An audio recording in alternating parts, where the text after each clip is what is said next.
Look, I hear you, and I agree with you. The concept of tanking for Shedeur and Dion is terrible. But this thing is going to get more legs. Everybody's going to talk more about it because people pay attention to Dion. So as we look at teams that might have a top 5 pick, does it always make sense? Is it always a bad idea? Is there any reason, like, would any of you, for anything, whether we're talking about the Giants, whether we're talking about the Raiders, obviously, you're talking about teams that are devoid of quarterback talent, would you suck enough to try and get Dion? If that was part of the way you had to get Shedeur, would it even be worth it, Frank? I think that the difference is the way you framed it. I would never be like, let's tank the rest of the season for these guys. But let's say you end up at the end of the season, you're the Giants, and you have the second pick, which they have right now, Jacksonville's first. And all of a sudden, do you think like, okay, we got the second pick, we could pull off the Dion Shedeur? I wouldn't do it, but I don't know that anybody should do it. No, the answer is no. The answer is just, I'm sorry. I'm trying here. Okay. I'm trying, but the answer is just no. I'm genuinely asking. No, I get it because you do have, look, maybe Dion, like, I've kind of dismissed the idea of Dion as an NFL coach. Dion's actually figured out college pretty well.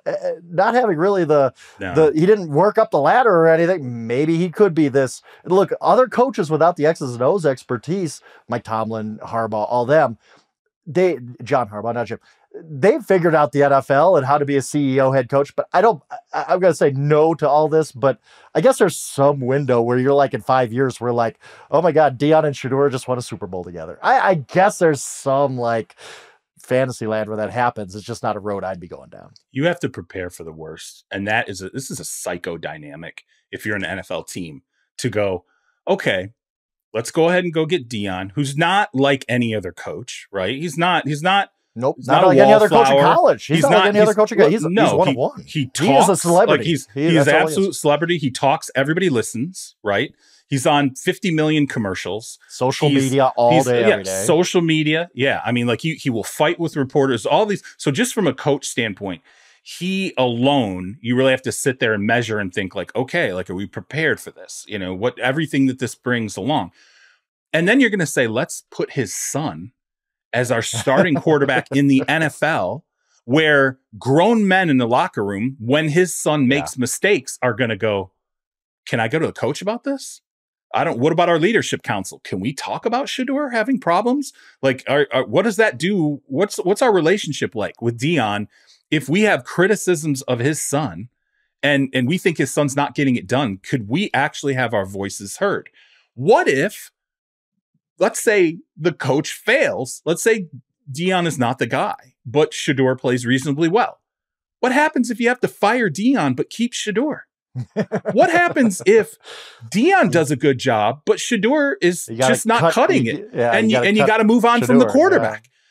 What the hell? Like, you're basically bringing in two guys that the onboarding and offboarding with those two would have to be in tandem. We're not bringing in one entity here and one entity there. No, we're bringing in a set. And if one part of the set goes wrong, we're probably going to have to move on from the entire set. It's just a whole massing of problems that I think is completely different on the NFL. And I cannot underscore enough the idea of what NFL locker rooms are. They are adults. They're people earning paychecks. They have families. There are a lot of business decisions that go on in locker rooms and a lot of business considerations that go on in locker rooms. They react completely differently than college kids who are sitting there and, frankly, if I'm being honest, can still be pushed around.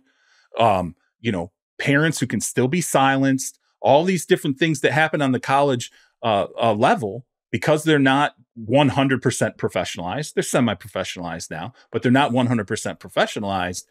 That's not going to go far in the NFL without it becoming problematic. God forbid. Imagine if Dion and Shedeur are New York Giants and it doesn't go well. And we know how that market goes when it doesn't go well. We know how talk radio goes when it doesn't go well.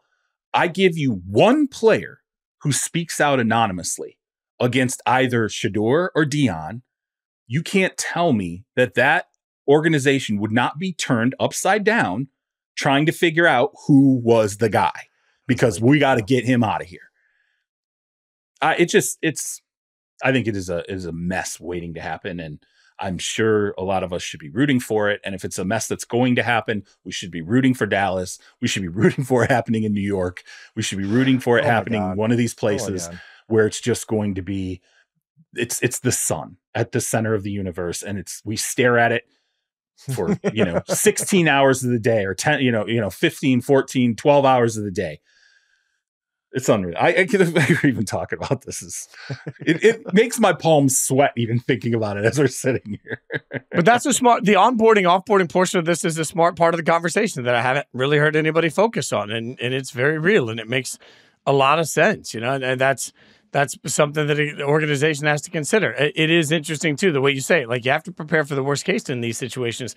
I think fans kind of need to hear this right now, because I also think it's a little bit weird to presume that Shedeur is such an incredible prospect that he's going to be able to sit down in a meeting and say, well, I'm not playing here unless you bring my dad in as a coach, or vice versa. That might happen, neither of them. That might happen, Fitz. That might happen. And do you think I think a team would knock him down the board if he came in with that. Like, he's not that prospect. He ain't him. Listen, I'm going to tell you right now. I have a piece up today that looks at the top 5, semi-consensus top 5 prospects coming into the 2025 quarterback class, and just how it's not a great class, very underwhelming, very similar to the running back class in 2024. A lot of split decisions, just a whole lot of like underwhelming talent that you really should not be hoping to build your franchise around.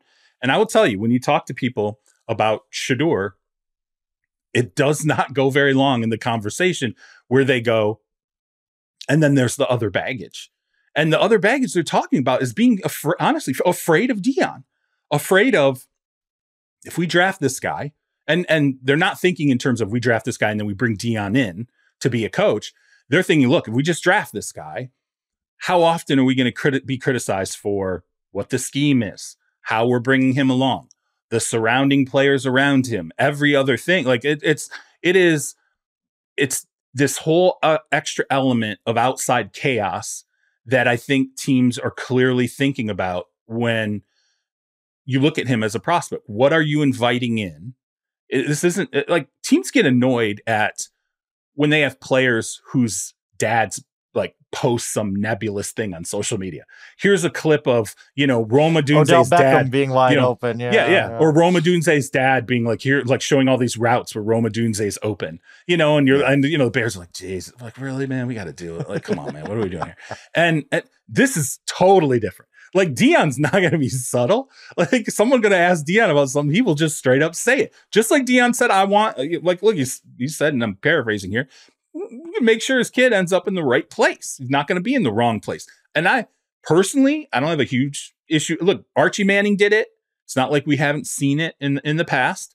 And frankly, Archie was probably right to make sure that Eli Manning ended up with the Giants. Won 2 Super Bowls there.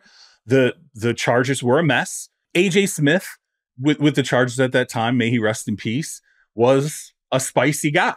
And there were potentially issues you could see coming down the pipeline between him and the Manning family. So look, there are dynamics where I can understand Deion saying and doing what he does. Yeah. Does that affect Shedeur Sanders? Yeah, absolutely. I think it does.